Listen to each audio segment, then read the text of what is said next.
Ready for a paragraph? Today we get to write about Rome. Hi, friends. Okay, friends, we're going to write a paragraph today. A paragraph, remember, is a group of sentences about the same topic. And you even have a chance to learn how to draw a Roman in a toga if you'd like.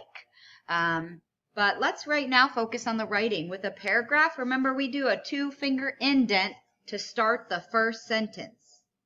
And we're going to copy using our best handwriting, starting all our letters at the top, out, around, using good spacing. That's so important when you're writing sentences.